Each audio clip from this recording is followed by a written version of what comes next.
Not gonna lie, I think that Muse must be one of the most twisted and disturbed villains I have ever come across in Marvel Comics. If there's anyone worse than Muse, let me know in the comments. And I think that this issue from the Daredevil 2015 run sums him up perfectly. So let's not waste any more time, let's jump straight into it, let's go. Leading up to this issue, Muse, the deranged serial killer who turns corpses into art, has taken a group of people hostage, preparing his next horrific masterpiece. But he's not working in secret. Daredevil's amateur apprentice, Blindspot, has been tracking him. While Blindspot manages to free the hostages, he ends up making a critical mistake, getting himself caught. Now, Daredevil is on a mission. He knows exactly who has Blindspot, and there's no way he's letting Muse keep him. Teaming up with Frank McGee, an inhuman and head of the New Atalan Security Service. He listens to Frank lay out a strategy, but Daredevil isn't interested in waiting. He shuts everything out,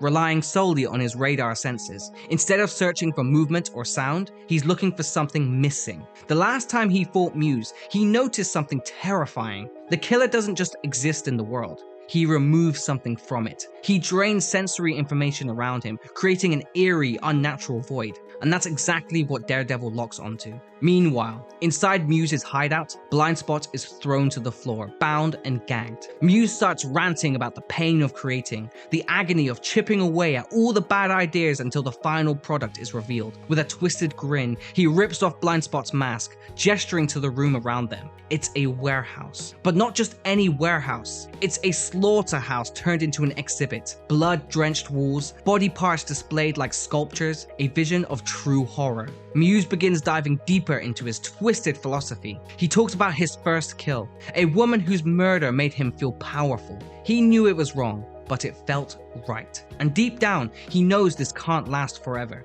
Someone will stop him. Society rejects his art, but until then, he'll keep creating. Then, Blindspot notices something. Or rather, someone. Hanging like a grotesque centerpiece is the corpse of 10 Fingers, a crime boss that Blindspot and Daredevil previously fought. But Muse isn't just displaying trophies. No, he's still working. He hints that there are others, victims still alive, people whose blood he's already used in his past creations. He's not done with them yet. But right now, his attention is back on Blindspot. What am I going to make out of you? Before he can answer his own question, Daredevil bursts through a window, wasting no time. He hurls his billy club straight at Muse, but Muse calmly catches it mid-air. Daredevil doesn't hesitate. His voice is pure venom. Let him go, or I'll snap every bone in your body. Muse declares a sudden newfound inspiration, and then, with a sickening motion, he digs his fingers into Blindspot's eye sockets, twisting,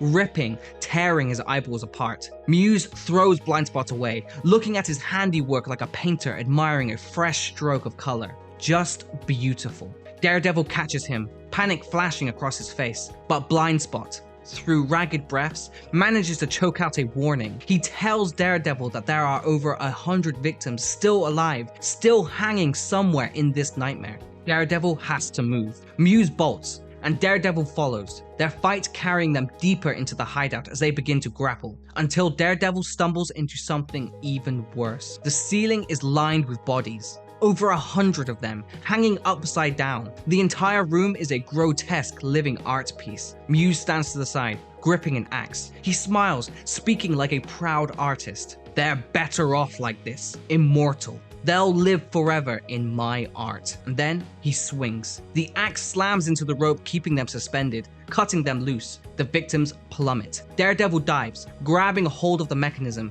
straining to slow their fall. He saves them, but in the split second it takes, Muse is already running. But he's not getting away. The second he steps outside, Frank McGee and a full squad of New Atalan forces are waiting. Muse is done, cuffed, trapped, no more masterpieces. But Daredevil isn't done.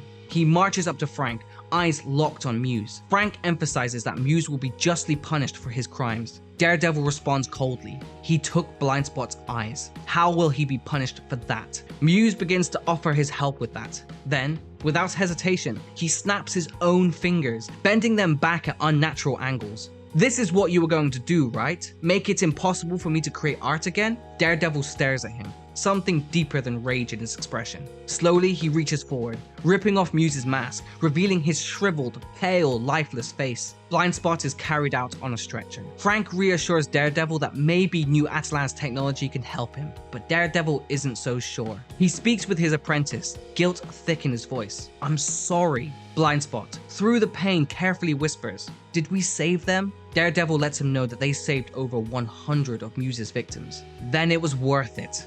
Let me know if you're looking forward to watching Daredevil Born Again, and if you like this kind of content, smash the like button, leave a comment down below, and hit the subscribe button. But for the meantime, peace, peace, peace.